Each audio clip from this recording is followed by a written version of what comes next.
Hey good people, Tiffany Javon here back with another video, and today we actually want to talk about the 8 steps that it takes for you to lock in your commercial lease or your retail lease.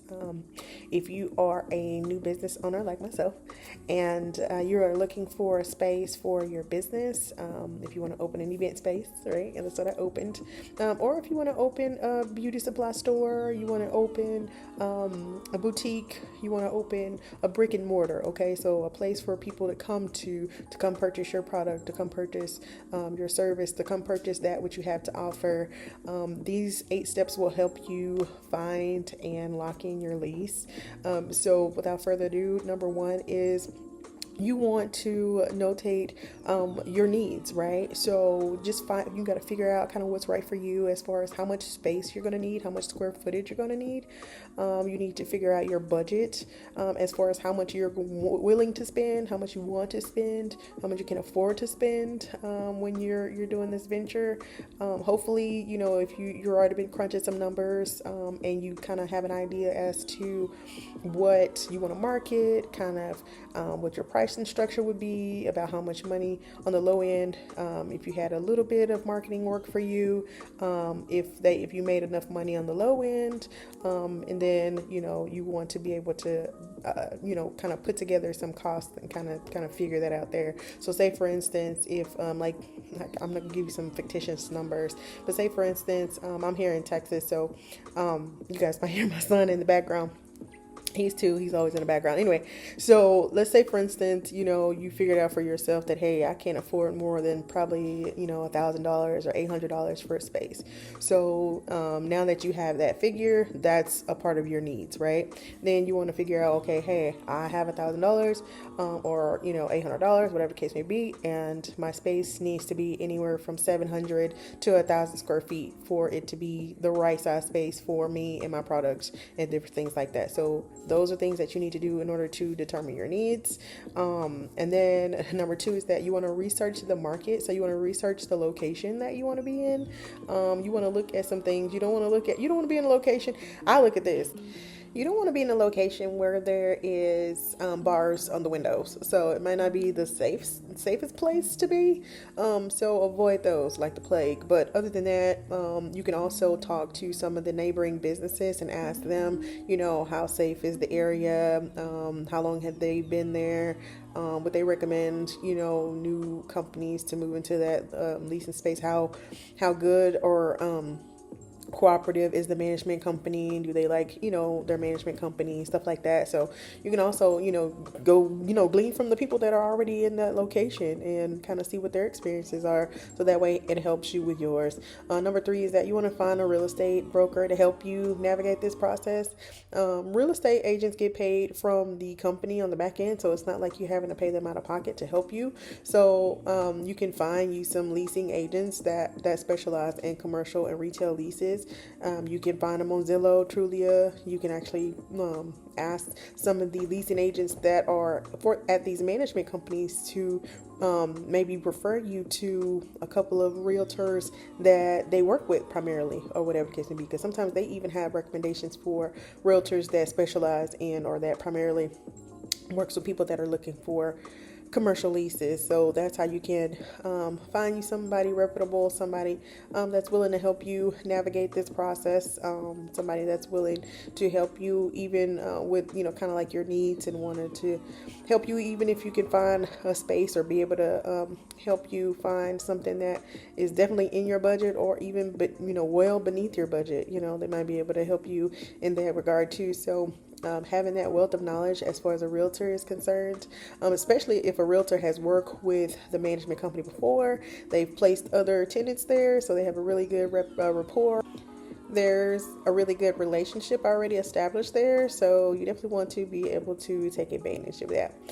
Number four is actually you want to start visiting these properties. Okay, you want to visit the properties. You want to go with your notepad and pen or your phone or whatever and take notes, and narrow down to maybe the top 2 or 3 places that you want to be in. But you want to basically go to the places that don't require you to do as much work to them. You don't have to do as much renovation renovation or light cosmetic work, I wouldn't worry about so much. Like if you needed to add a coat of paint, that's fine. Even if you needed to add some flooring or whatever the case may be, like if you have some budgeting for that, then that's fine too. But you can go try to get in some of these places that's called like a white box, and that's basically what it is. It's like a white box. It's an open area where you can come in and do, what you need to do. You can come in and put like a retail counter in there, and then you can, put your racks in there or whatever it is that you're selling. I don't know what you're selling. Me, because I'm in event space, I just needed an open space. I needed an open space, a wide space, some bathrooms and stuff like that. So you want to be able to look at all those things to be sure kind of that it has everything that you need in there. And that you don't have to do a lot of renovation to it. If you have to do a lot of renovation, you as being a new business, I would run, because you don't want to spend most of your startup capital on fixing up, the place. You want to spend as less or as little as possible. You're already going to have to spend money on the lease. Typically with the leases, you have to pay your first and last month's rent up front before you even get the keys. So if we're talking about $800 to $1,000, let's just call it $1,000 rent or whatever. You got to pay $2,000 just to get them to hand you the keys before you even get into the space. So walking into the space after just already spending $2,000 to get in there, you don't want to have to do no major overhaul in renovations and hiring, contractors and general contractors and different things of that sort to get the place to where you need it to be in order for you to be okay to start your business. You want it to already kind of be pretty much ready to go. If you are able to find something that's already ready to go, that is golden. And what would actually help you too, this is where that having that realtor would be amazing, because the realtors also can call and help you narrow down your list. They can call and ask those pertinent questions. They know the language and the lingo to speak in order to find out before you even go see these places if there's minimal work or if any work that's needed that needs to be done to these spaces. So that's the wealth of knowledge that you have if you lock arms with a realtor that can help you. So definitely get out there, go visit these properties, narrow it down. You want to narrow down to at least 2 or 3 of them that you would like to submit for, and that you can go with either one. Okay, you want to have options, only because if for whatever reason, if you submit something and something goes wrong or whatever the case may be, you want to have something else to fall back on. So that would be number 5 would be actually that you apply and you review the lease. So I'm saying once you apply, with applying and reviewing the lease. So applying, first of all, you might want to start asking and even ask your realtor as you're calling and making contacts with these management companies. You ask them to go ahead and send you a copy of their lease. So that way you can kind of see what it is. Also, not of the release, I'm sorry. You want them to send you a copy of copy of their lease, and also a copy of their application. So you kind of can know up front what all you need to put in there in the application, what all they will be asking for. Sometimes they ask for bank statements. Sometimes they asking for your asset statement, like they want to see your bank accounts, or they want to see, your debt to income ratio, kind of see how much money you're making right now at your job or whatever, just to see, or they want to see, you have some capital set aside to start this business, to start this lease. Like sometimes they want to see that. Sometimes they want to see your W-2s. So it just depends. There are sometimes they want. The applications are free. Sometimes the applications require a small amount of payment, only because they may be using something online or some type of digital platform to where they send you a link to fill out an application. So, sometimes those fees can be anywhere from $35 to $75. I would stay away from application fees if you could.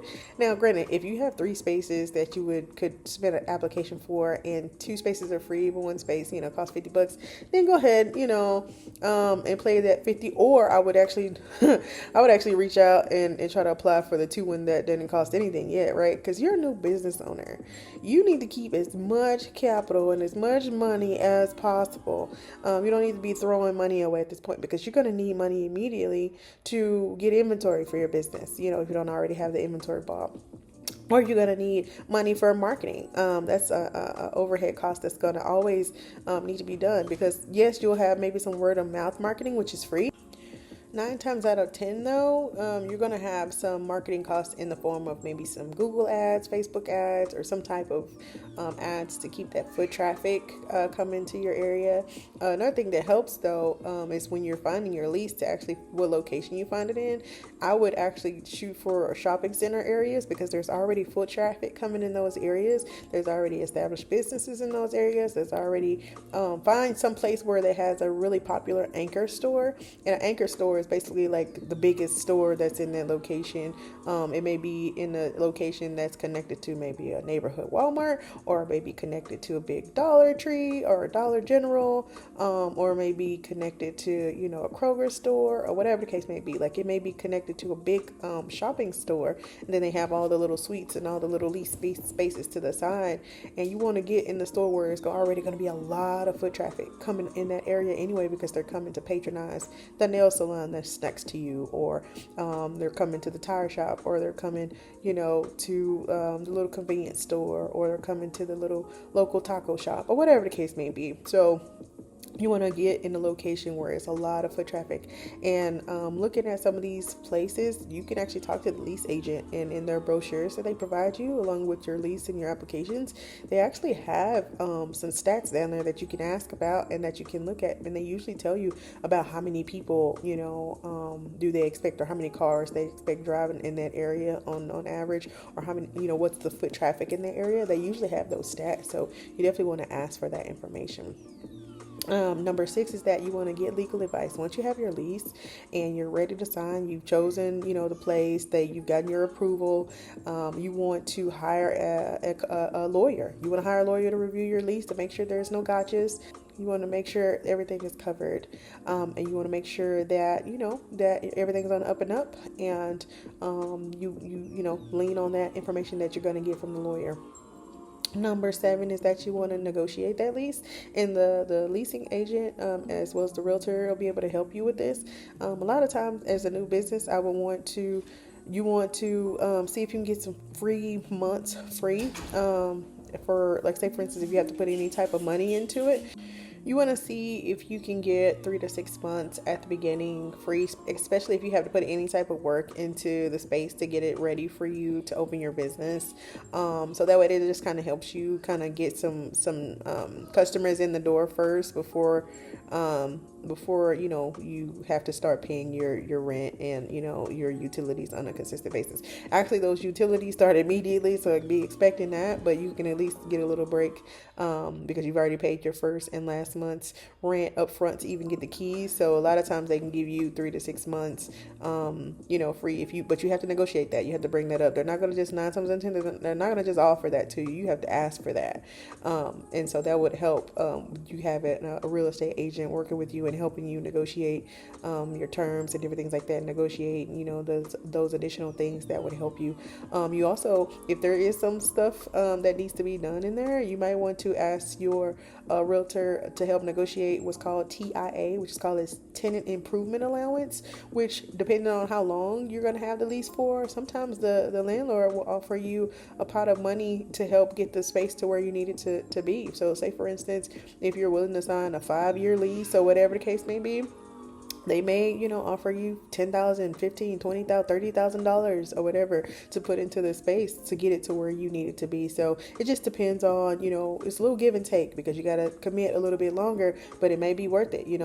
That's less money that you have to come out of your pocket up front, especially if there's any type of work that needs to be done and you just have to have that space, and that space is like the ideal space and your dream space.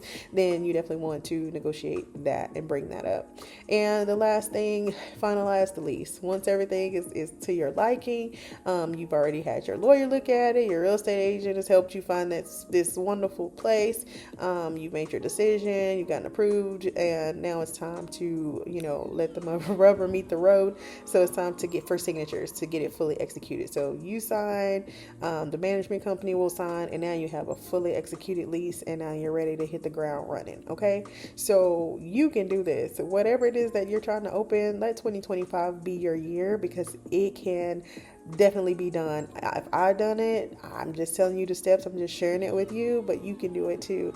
And wherever you are, I'm here in Texas, but wherever you are, I'm sure it'll be the steps are pretty similar. And so I would definitely look at those websites, loopnet.com and crexi.com, and those sites help locate these retail spaces for you to start your search, for you to start finding your location and where you're going to be. So comment down below if you have any business ideas that you're looking to start in 2025. Comment down below if you have an event space that you want to open, because I definitely will want to lock arms with you and learn about how your progress is going. And 2025 is our year. Okay, do you hear what I'm saying to you? 2025 is our year for business. It's our year for success. It's our year to get everything that God has for us. And so I want you to, run after it with all your heart, all your might. Okay, I want you to believe and trust in the process and know that you do the possible and God will do the impossible. Okay, so do not forget to like, comment, and subscribe. I will actually share a couple of shots of my space of the before and after. But until my next video, guys, stay blessed. Bye.